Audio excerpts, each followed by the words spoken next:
Okay, welcome back. We are here for another episode of Inside Gateway. It is May, which is Foster Care Awareness Month, and we are blessed to be with Joel and Mandy. So, how long have you guys been foster parents? A year and a half. Okay. How did you first get into foster care? How did we first get into it? We contacted Gateway Woods. Okay, so how did you first hear about Gateway Woods?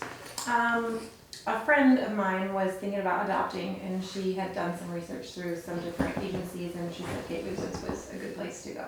Okay, good. And so how has that process been for you guys working with Gateway Woods? Gateway Woods has been wonderful. They've been very supportive, non-judgmental. They're appreciative. They give gifts occasionally just to show their appreciation, and it's just really nice to be acknowledged that, we're doing some work and they appreciate it. Yeah, very good. So in that year and a half, have you had a lot of kids that come through, or just one? Okay. And speak into that a little bit, I guess, as much as you can. So we were just willing to foster. We were open to adoption, but our goal was just to foster and love on some kiddos before they went back to be reunited. And our first child that we were called about needed adopted. So, we prayed about it and met the child, and I fell head over heels in love with her and was like, yes, we will do this. So our first child we fostered to adopt. Wow. Yeah, that our oldest child is adopted, so we haven't done foster, my wife and I, but it is amazing. Like, a lot of people think that just because this child has not come from your womb, you can't love them the same, but it's complete falsity. And I'm just so thankful that God has enlarged our hearts enough that we can love these children. And I think the most important thing is foster care. There's such a need, and just having parents or families willing to open their homes. Yeah, there's a big need. Yeah. So how would you encourage another family that's maybe thinking or praying about foster care? What advice would you give them in this process? I think, at least from my perspective, it's not easy becoming a foster parent. It's not easy taking on a child that's not yours, that has in their term of life, it's been a lifetime of either a series of trauma or a combination of a series of trauma, and also completely different rules, and they've got to get used to you and you got to get used to them. It's not an easy thing to do. So the encouraging part is actually that it's not about you as the foster parent, it's all about the child. And that these are kids who need a good home, a good stable family.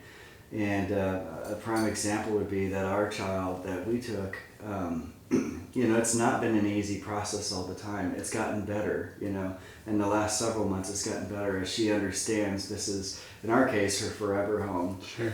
And to be able to see the amount of growth in just the year and a half that we've had her, where she is now and where she was from the beginning, is just night and day. And it's very encouraging to see the kind of impact that you can have on a child if you're willing to put yourself out there. Yeah.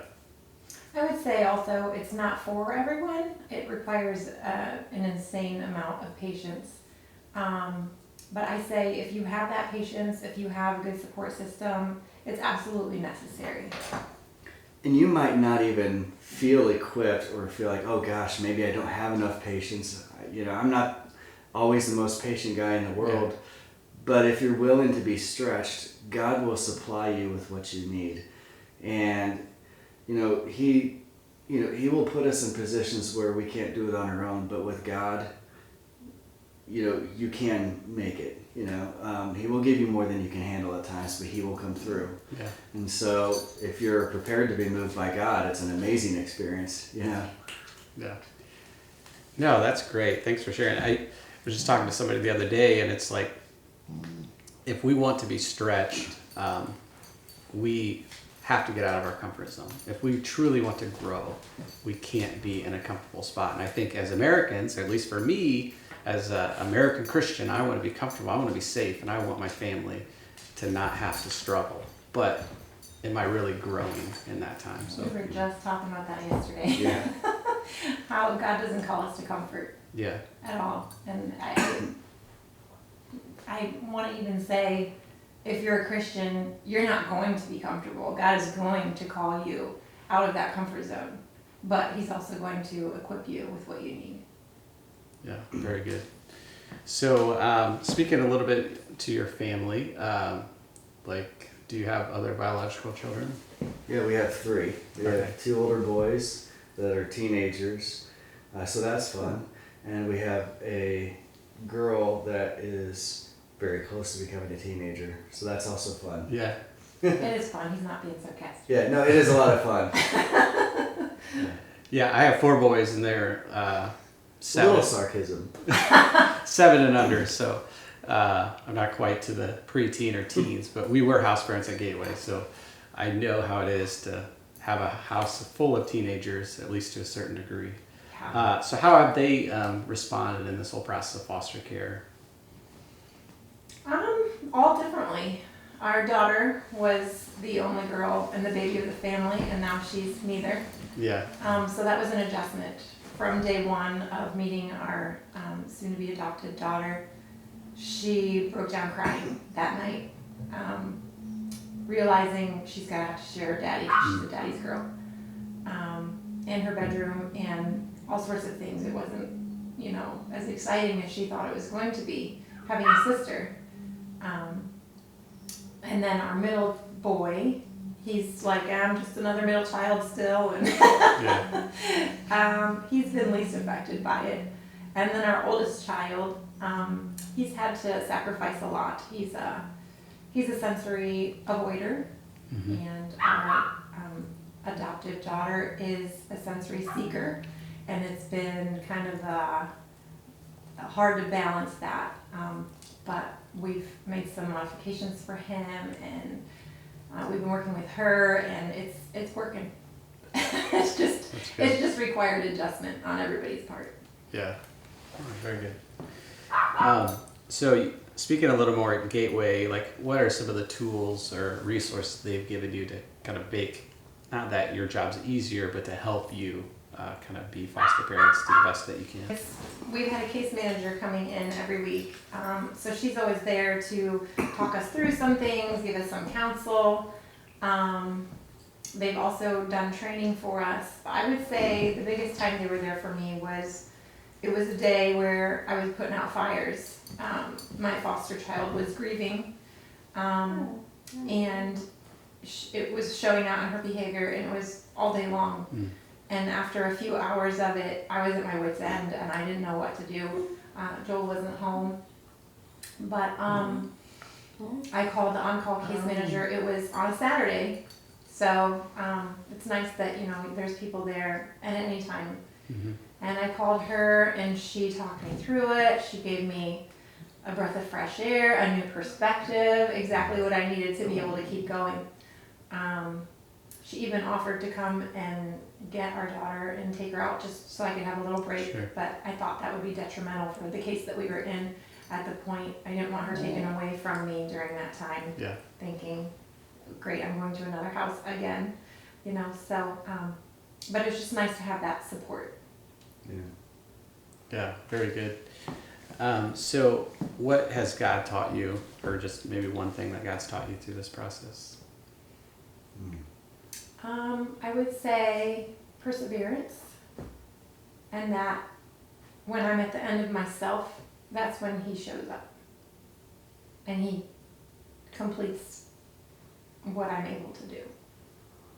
What do you think? I think for me, he's shown me just the importance of the family unit. When you can see a child that has had a disrupted life in that area to whatever caliber,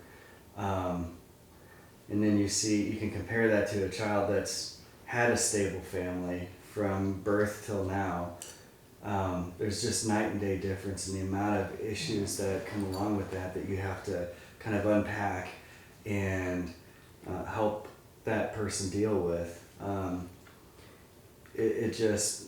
it's just evidence of God's desire for a mom and a dad, and to be able to provide that for a child who did not have that, whether it's an early stage in life or a later stage in life, it just stresses the importance of what we're doing to me, and really helps me, because sometimes you're like, it's not always, you have those days where it's just not easy, but it just instills to me how important it is what God has called us to do. Yeah, amen. So I like to ask this question. Every answer is different. If you had to do it all again, would you do it? Absolutely. Yeah.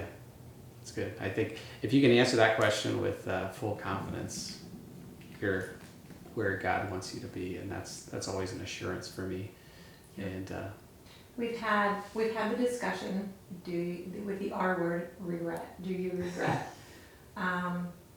And it's not been easy going back in time to have said no, we're not going to do this. Our lives would be a lot easier, but it's not what God required, and I have no doubt that this is where we're supposed to be, so I don't regret it. Yeah. There are times where I have struggled with feelings, like when I'm in the middle of a major cleanup of a mess that just got created, or something just got broken or whatever. You might have that momentary feeling of, okay, what am I getting into? But the knowing what I'm doing, I have no regrets at all, and the overwhelming feeling of this is my child, especially at this point where we're in the adoption phase, like she feels every bit as much as my child as any of my other kids, so we without don't regret having them. Oh no. So without a doubt, there's no regret, even though you might have those moments where you wonder, okay, what did I get into, And every foster parent's going to have those times. Yeah. But the ends definitely outweigh whatever momentary feelings you might have.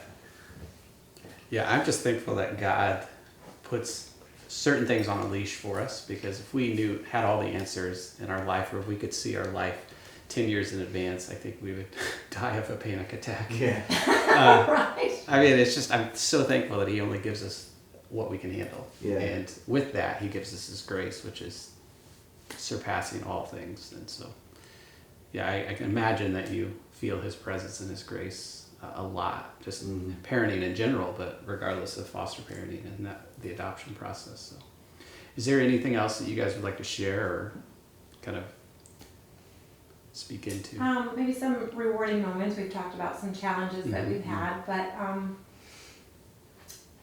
one day she was taking a bath. I had given her some Tut crayons, and she had been coloring on the walls and stuff, and the water was real murky. Couldn't even see through the water. But I went to drain the tub, and as the water went down, I could see that she had written, before the water rose, she had written, "I love you, Mom!" exclamation, like 20 times. Nice. And, that made me feel good. Yeah. There's just those little glimpses into gratitude and affection. Yeah. Well, like for me, I mean, when she first came to us, her concept of dad was not what it is now. Sure. And so when she calls me dad now, like all the time, she calls me dad, I love it. And like yesterday, she was at gymnastics, and she just had a moment where she was just taking a little break, and she looked up to see where I was at, and she saw me, and she waved, and then we made little goofy faces back at each other, and she just was giggling in her little spot. It's just moments like that, you have that connection. It's just, that's a big highlight, that's really what it's about, just seeing her as a normal kid, Yeah. Wow. Yeah. Thanks for sharing that. So, I've really enjoyed this conversation, and thank you for what you do, and thank you for just answering the call, for God's call for your life, and being involved with Gateway Woods. We're thankful that we have this opportunity to help families and just be there, be advocates. And we have a really great foster care staff, and I'm sure you're aware of that. Yes. And so